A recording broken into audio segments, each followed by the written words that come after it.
your microphone seems to be working this morning. Well, And I pulled it out and put it that's back in. oh good. Well, that's unfortunate. Here we are on the 9th of June.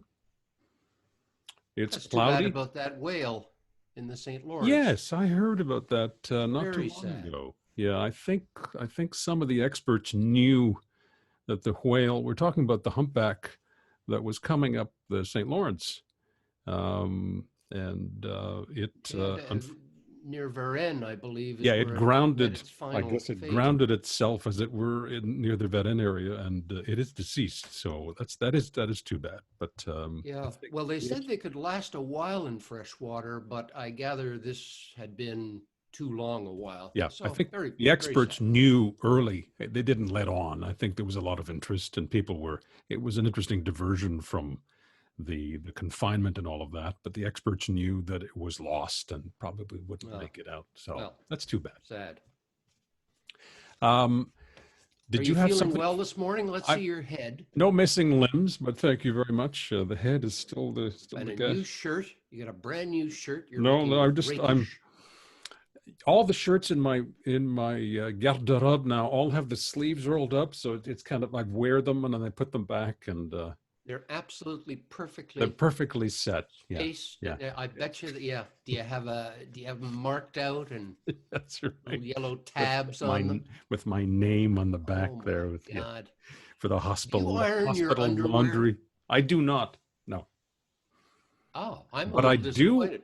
That reminds me of a good brand of underwear that I wear, and I will let you know more about that in the coming Well, days. why But don't you show us now? no, I won't. I will. I can show you a pair. Actually, why not? Uh, I don't. Oh. yeah. Geez, he called my bluff. Yes. I ought to be ashamed of myself. It's called My Package. That's the name. That's the name of Well, the now you're company. just bragging. I think they may have changed names because I get them on sale now. But what they have, let's get into the whole thing.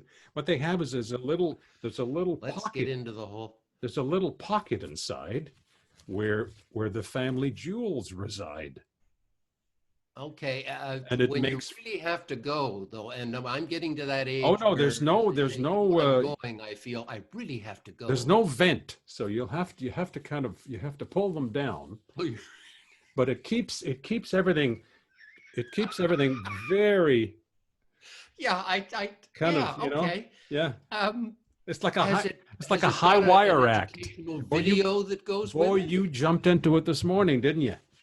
Eh? The drawer Gee, is right there. Will's going to be happy he's Yeah, joining this is the us. kind Yeah, of good and a lead into Will. fire engine red. Yeah, You mean business, don't you, I pal? certainly do. No, they're Oh, terrific, jeez. and guys will know exactly. And they call it, I think, a key pouch or something like that, but it's very comfortable. A key pouch. Oh, That's right. okay. So you always know where your car You keys always are. know where Remember your they used to keys say that are. about slacks for Yes. Are yeah, those your keys, double or are knit you happy to slacks. see me? Yeah, there you go.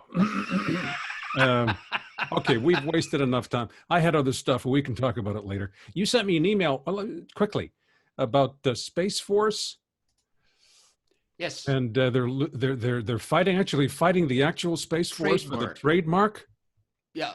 Jeff thought this was the funniest story he's ever. This is my son Jeff, who thought this is the funniest story he's ever seen I saw this in his on. life. You sent The me a link. real Space Force, Yeah, I which is saw the this. U.S. military. A similar headline to the one you sent me via email last night on in Popular Mechanics. They're picking up on this too, and yes, Netflix Popular essentially. Mechanics is still around. Yes, Good well, they're Lord. on. They're online now only. I Yeah, think. yeah.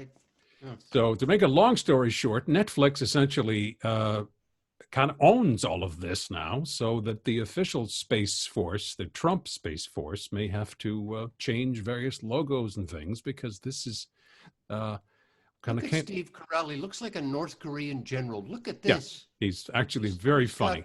got kitchen tiles on his Yeah. chest. Very funny. Anyway, quickly, I want to get along to something else. The tune that opens the first episode is Spaceman by Harry Nilsson, if you didn't know what that was. And it's also the tune that closes the last segment of the first series.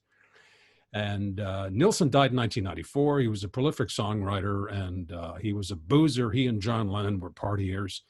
And this is a documentary that I would like to find. If anybody knows where I can get this online, please let me know, because I was a big, Look at the appearances. yeah, big, The big, people there. John Lennon, big Eric Nilsson Idle. fan. Oh, so this is before 1980. What Lennon was He killed died in in. 94. The doc came out in 2010. Wow, he was a big party guy.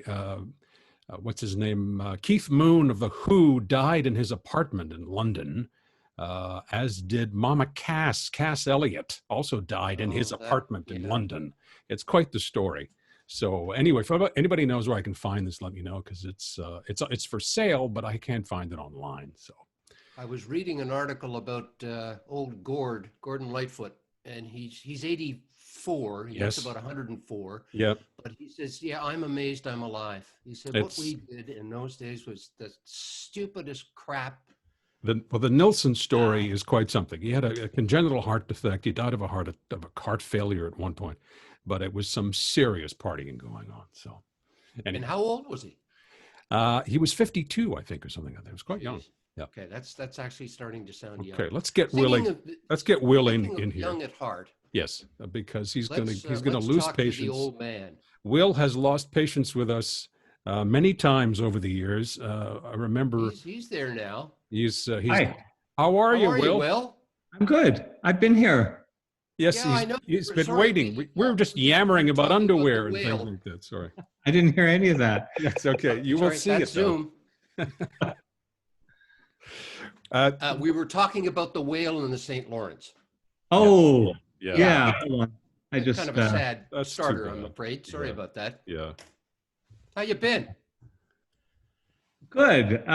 Something just happened. Okay, we'll let you get still your hear you. P's and Q's. We can see you and hear you. Yeah. Oh, excellent. Okay. Where did we? You're as savvy as I am. Yeah, that's right. Yeah, I was. Look at this. He looks lost. No, he looks the way you do, looking at a screen. It's early. I feel as if I'm looking in a mirror when what the hell is Jesus? Who are these creeps? Look at this. So we'll start again. How you guys haven't changed a bit. Oh yeah, right. Thank you very much, David. Why don't you go first, because I've lost track here what we're doing. Well, I actually wanted to start because you are a big walker, and I was checking out your Facebook page, and you were bitching about and it's probably still going on about all the people, because now I see them out on the street. Nobody's wearing a mask. Nobody's keeping distance. So you can go on a rant to start things off if you'd like. Well, I do like to walk a lot, like 3 or 4 hours at a time, despite my wretched knee. And God, you're almost English. I like to walk that much. Almost. And about a month ago, I decided to walk from my place, which was close to Parc La Fontaine, out to the Jardin Botanique. And when I got out there, there were just mobs and mobs and mobs of people just squashed together, nobody in a mask. Then I walked back and I came through Parc La Fontaine, and it was like a Roman orgy. It was there were groups of, I swear, there were groups of 30 and 40 people. I should walk more. Yes, you should get out there more. Yeah. And it just kind of occurred to me that, I was probably the only guy in the whole park who was wearing a mask, and nobody seemed to care. And so I in a rage, I wrote this piece called "Everyone Wants Me Dead," which basically, started personally about me being offended by people's sort of insouciance in light of COVID, and then sort of segued into what it says about how Quebec feels and Canada feels, and probably everybody in the West feels about old people as expendable and not worth the effort, and they'll be dead anyway. Worn out, aren't we? On a serious note, we are. My God, they just was it another Toronto seniors home that they've? And that's the grander picture is all these politicians standing up and saying, we are so horrified and shocked that, our various care homes are like snake pits, but it's been common knowledge for 20 years, 30 years. Yes, it has. Neoliberal policies of, cutting seniors, cutting people who are disabled, cutting anybody who's too small a minority to bother with. But there's also it's very Quebecois. It's Ontarian too, to a certain extent, is parking the old folks and then forgetting about them too, because the families have a role to play here as well. And a lot of the folks have been quietly sort of hiding in the background here, waiting for the government to do something. But there has to be some sort of intervention on behalf of the families. But anyway, how are you handling retirement? Some Will? admission that there's been, as Will has said, that there has been a problem. Yeah, but the people have been talking about it, and people like you and me have been kind of saying, "Well, okay, next headline, please." And but it has to come down to drama before things begin to change, right? That's how human beings are. Yeah. Well, I've got a couple of friends, and I'm not going to say their names. You know them both, but I think one of them really wants his privacy right now. But one friend, these are old CBC mates, visited another who had had a bad stroke and was in one of these senior homes. And he got in before COVID hit. And fortunately, the afflicted one, the infirm one, got out and got home before COVID really hit. But this buddy of mine walked into this place and he said, "God almighty, if you ever put me in one of these, just shoot me." Yeah. I mean, I know that sounds overly dramatic, but these places are really, really depressing. Yeah, but at $17 an hour, I was exposed to this too in the last 18 months too. I'm not blaming the people who are working in the front line, but it's places are, as Will says, they're bloody snake pits. Yep. I call them gulags, is what the word I used to refer to them. But anyway, Will, how are you handling retirement? You are retired now officially, are you? Oh yeah, I retired. I think 3.5 years ago, and it's been the most glorious period of my life. Oh, good for you. Yeah, it's just been. I thought I was going to have to hang on for a couple of years because my money guys said, your pension will be better. And then one day I went into HR and said, what would be the difference if I retired like next week? And she said $454. And I said a month. And she said, no, a year. Shit. Bye. Yeah, that was exactly it. I gave my notice right then, and I was indecently happy. My last 2 months at school, like fellow faculty were saying, couldn't you tone down your joy just a little bit? Cache ta joie. Yeah, and it's really been. I love teaching. I especially at Dawson. It was. You taught film at Dawson, right? Yeah, I taught film, and the students were just terrific. Well, I had Dave's son. Jeff was a big fan. Oh, I did not know that. Okay. Yeah. He was a great student, really enthusiastic, really funny, irreverent. I don't know where he got that. Yeah, and it was a great place to stay to teach, but it had been 40. I want to say 44 years. Yeah, time goes by. Not all at Dawson, but and really when I was quickly. released, I just my hair turned gold with grief. It was just like I could suddenly travel whenever I wanted, and I immediately started a new book, and because until then writing was always something that I sneaked into my regular schedule, and I'd write in the projection booth while the students were watching the movie and stuff. And suddenly I had all this time, and I wrote a book. Is this when you wrote Antigone? On Antigone? Yeah, okay. that was it. It was just I retired in January, and I started it in February, and I was done in June. It was just like whoosh. Have you seen? I presume you've seen Sophie de Rasp's Antigone. Yes. I haven't. You have not. Okay. I read a lot about it, and I looked at the trailers, and not to your liking. It was not what I was style. Oh, really? Interesting. Yeah. Okay.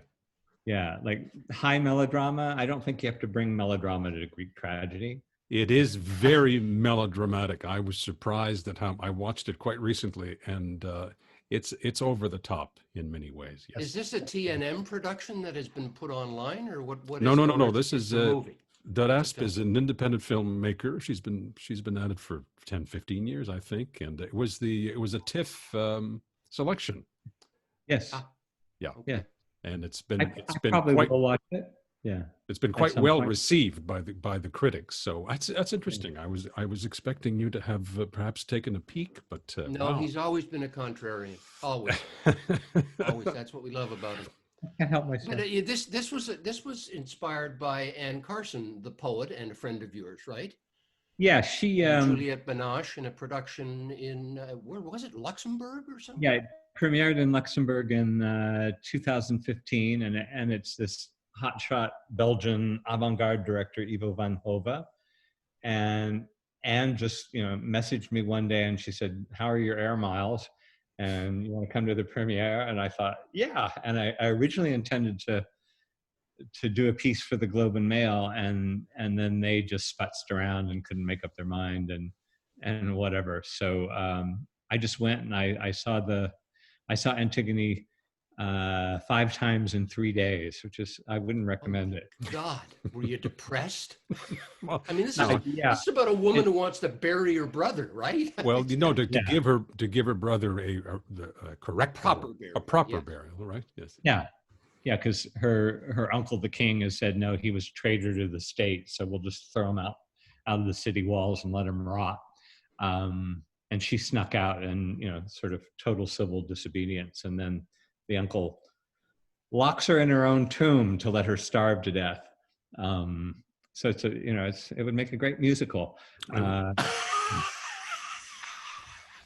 it sounds a lot like Oklahoma. Yeah. Yeah, but Anne's translation was, I mean, I've seen so many Greek tragedies, and the usual translation is like high Greek, with twining vines and grapes in their hair and whatever else, and kind of phony antique language. And Anne's translation was just so immediate and so of the moment. And the production was in modern dress, and it overwhelmed me. It was because it just seemed to reinforce the kind of global injustice against poor people, against women, against anybody with no power, and it sent me into a kind of spiral afterwards. I got pretty low. That's right. You talked about that in a Gazette interview, I think, a couple of years ago, and about speaking to power, and that you owned up to the fact that it took a piece out of you, didn't it? Yeah. It was. I had about 3 or 4 months that were just about as low as I've ever gotten, and thank God I have a great therapist who I call on when I need to tune up, and Yep. But it's interesting. I'm thinking back to the Dud Asp film, to your comments about Antigone as well, because in the Dud Asp film there is a police shooting. Somebody loses his life, and it's paralleling what we're seeing right now. We've talked about you as a son of the United States of America as well, and we were looking forward to hearing from you what your impressions of what you've seen of late in terms of demonstrations and all of that in the wake of Minneapolis. I think it's the most incredible thing that's happened in I don't know how many decades. This kind of, not just in the U.S. but everywhere, that people are kind of rising up and saying, we really need to deal with systemic racism really, really fast. And I think it's tied into COVID and the way Black people in general have been victims of COVID, 3 times the rate of anybody else. And just I mean, the most frustrating thing about being sort of locked down is I can't go out and demonstrate. And this is like, for me, it's like the 60s Redux. I want to be out there and hobbling around and throwing cobblestones and whatever, and I can't. But I went for a walk on Sunday, and coming home, I ran into the last of the demonstrators going home. And then I looked across the street, and there was this phalanx of Montreal cops. And it really looked like 50 RoboCops. They were padded, and they were shielded, and they had it looked like they were going into World War III. And the demonstrators were like, pink haired and, neo hippies and strong feminists and Black Lives Matter people. And they were out for a kind of celebration of this kind of newfound power. And the police just looked like such an anachronism. They just looked so ready to attack. And it just, it startled me, and that it's, that this kind of militarization of the police isn't just a U.S. thing, that it's here too. Right. No, and that has sparked that debate as well, right? I mean, there are counselors in Minneapolis who have talked about defunding the police, as they say, which is a scary prospect. Yeah, I don't know. What That's we've got is a scary great idea. too. Right. I don't. What I've been reading up on about defunding and or abolishing or whatever, and trying to move. I mean, everyone who writes about it says it's not something that can happen overnight, but turning policing into a community-based thing rather than, bringing in truckloads of police to a situation where they're almost kind of the invader, and the history of the police in terms of systemic racism, something clearly has to be done. I mean, somebody on my feed the other day said, well, it's just a few bad apples. And I'm sorry, but judging from Montreal, I've been here 50 years in 2022. And racism among the police has always been horrible. And my education about how the police behave to minorities has come from my students. And just things that they would say in terms of, doing perfectly innocuous things, and the next thing finding themselves up against the hood of a car with their hands behind their back. And so many students of mine, students of color, or one student who his girlfriend was Haitian Canadian. They were walking on Saint Laurent a couple of summers ago, and they were laughing too loud. And 5 police cars came up, descended on them. They broke his collarbone. They shoved her against a car, and they were laughing too loud on Saint Laurent. I mean, how do you laugh too loud on Saint Laurent? I mean, it's a party. You end up with a broken collarbone because you're laughing too loud anywhere. Or another guy who's now one of the leaders of the Black Lives Matter protests. 2 winters ago, during an ice storm at 1 o'clock in the morning, he was walking in the street because the ice, the sidewalks were glass, and the police stopped him and gave him a ticket. Whereas, everybody was walking in the street and nobody got a ticket, but he did. I mean, those are 2 tiny examples, but there are a vast number, even from my own experience, of cases where the police have just been inordinately brutal and nasty and racist.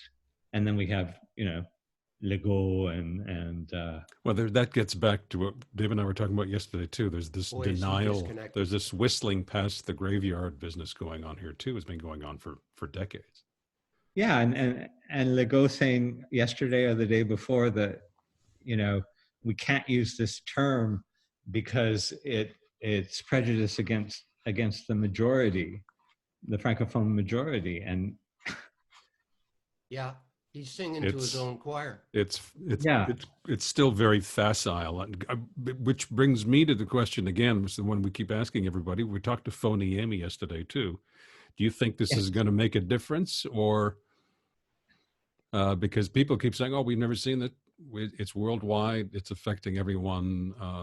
Do you have that gut feeling too? That it's going to make a huge difference?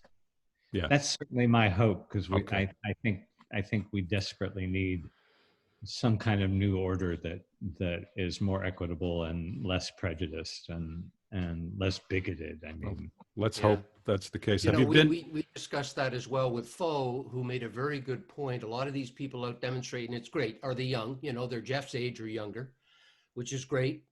It shows a vigorous need to participate, but they don't remember Rodney King.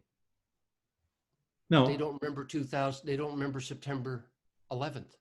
no. So, you know, I thought with Rodney King it was going to change things. I thought with, you know, you could name tens of examples since 1991 of I us think, turning the corner. So I'm with you, but I'm cautiously hopeful. yeah, I mean, when people are talking about, oh, everything's changed, everything's going to be new, everything's going to be bright and shiny. I've been around long enough to know that, things can evaporate overnight. Yeah. But I think there's this kind of confluence going on of COVID and the economy crashing, and that are making these things that are kind of facilitating people who want to see a new world order, who want to see, people have enough money to survive, that people don't have to die because they're packed into a hospital that's underfunded, that there's so much that needs to be changed. And I don't care if young people don't know about those things, because it's really ancient history. It's like when I mention a film that I think is recent. And it turns out to have played 24 years before they were born. Oklahoma. Yeah, Oklahoma. Wasn't that a great film? Yeah, and all right, let's get back to you, Will. Any other books in the pipeline or projects, or have you been back to Terre Haute lately? I can't go back to Terre Haute right now. Okay. Yeah, because I can't fly. I'm just it's too risky. Okay. Yeah. Yeah, there is one thing I'd like to talk about, which would involve me sharing my screen with you. Excuse me. Off you go. In September, my father and my dog died within 2 days of each other. Oh, my. And 2 days later, when I came back from the funeral, I had this sudden, unaccountable urge to make a collage. Oh. I have no idea where this came from. I'm not a handy, crafty, do things with your hands, make whatever. But I had all these photos that I'd gotten from a chest that my dad had that was full of photos when he was in the U.S. occupation of Japan and my early childhood and that kind of thing. And I thought, well, I'll do something with it. And I did that, and it was satisfying, but it looked like, a middle school art project. It was kind of a mess. Ever the critic. Yeah. That's right. I started playing around on a really small scale. And then the day that lockdown came, I was in the barbershop and they sort of announced it, and we're all like, what? And so I stopped off at the Japanese paper store on Fairmont, which is just this fabulous place that carries Japanese decorative paper. And I loaded up. I didn't know what I was buying. I just bought everything that looked great. And for the next 60 days, here I'm gonna share this if I can get preview running. Where's share screen? There we are. Can Will share? Yes, he can. He should be able to. Yep. There he is. Oh. Okay. Yeah. That's all right. We can pry into your desktop. Oh, wow. my. Yeah. Look at this. Okay. So this is called Train bleu sur la ligne verte. Of course it is. And it's 4 metro cars, Montreal metro cars, and the passengers are all from Renaissance paintings. It's hard to look at online. It's actually 8 feet long and 2 feet. Oh my goodness! My This God, looks it's a Bayeux tapestry. spectacular. Oh my! Yeah, I think you're better at this than you let Yeah, yourself admit. I think you're going to go far, Aitken. I think you're fine. I have my Wow. doubt. It's just it kept me so indecently happy for 2 months while everybody else was like adjusting to lockdown and feeling miserable. I was just having the time of my life. I was working like 8 or 10 hours a day, and it would go like that. I'd sit down and I think, well, I'll work for a couple hours before dinner, and next thing I knew, it'd be midnight. It's each car is a different season. It starts with autumn over on the left, and then goes to summer on the right, which is also the gay car. And there are Renaissance dogs who are hanging out in front of the metro, including my own dog, Woozer, who died in September. And then the ceiling has come off the metro. So the people in the cars are imagining the kind of ceiling that they would like to have. And it ties in with the ceilings. And then the opposite windows of the car show different landscapes that are inspired by different artists, like the fall. Yeah, I'm just starting to notice that now. Yeah. Yeah, the fall landscape is Paul Klee, and the winter landscape, where everybody's black and white, is all Canadian and Quebec painters. The spring car is like women artists who were abstract expressionists or minimalists, like Agnes Martin from Saskatchewan and Helen Frankenthaler from New York. And it was more fun than I think I've ever had. Wow, that's absolutely beautiful. Are you going to have a vernissage of some kind when we open up? I don't know. Or I is it don't just even. pure pleasure for yourself. This is yeah. It's pure pleasure. Therapy. It's so much better than writing. Wow. No kidding. Writing is always so anxiety provoking, and just it's hard work writing psychologically and mentally. I think this is going to be my Windows background now. I think I'm going to capture that screen. That's beautiful. Watch it, Aitken. There's trademark problems here. He's gonna Probably. I'll be wearing it on a T-shirt or something like that. That's beautiful. Will, thank you for sharing with us. Oh, that's amazing. Will, you talked about writing. Who was it who said?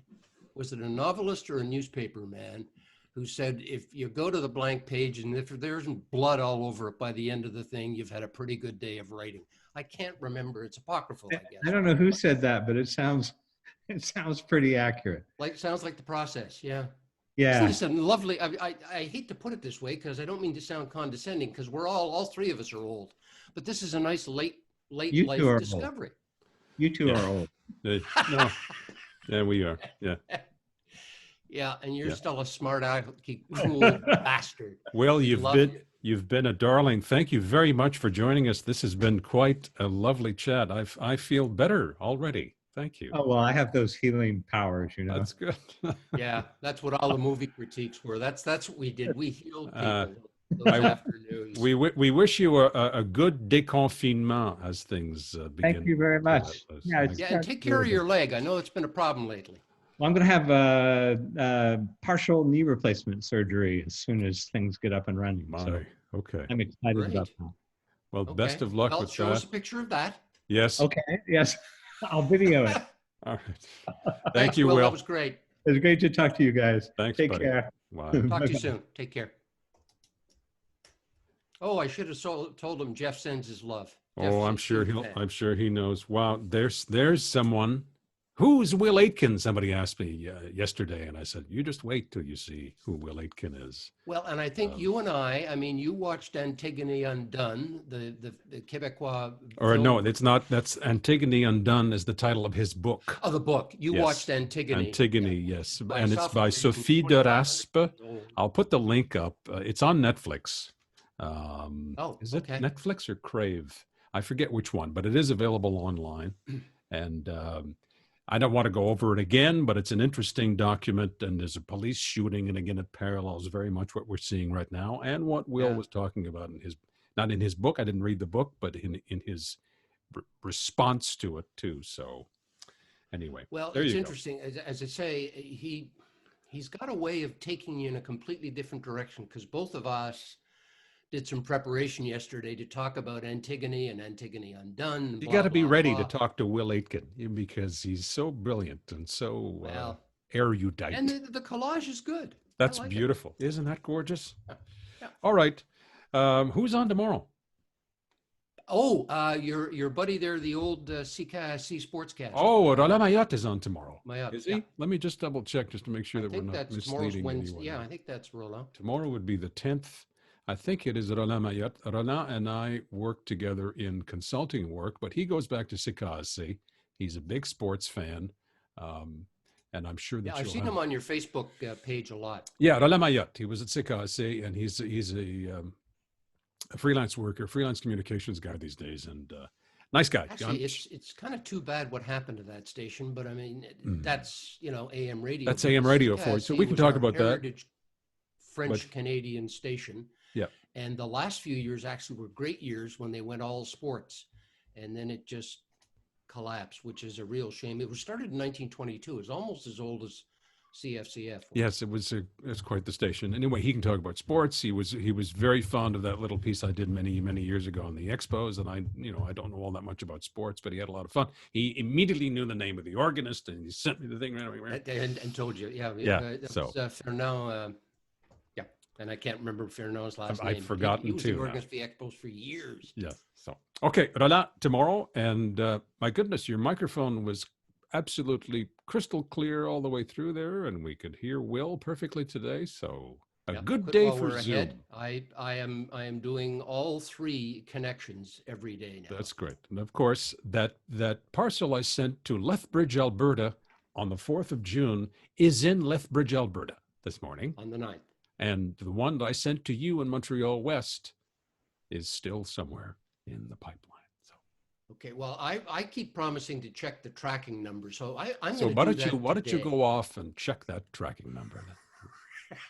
That sounds like another I'll send suggestion. I'll send you another tracking number in a second. You were very nice today. It was I don't think it'll ever happen again, No, but you were very pleasant. that's good. Thank you. Goodbye. Can't stand it.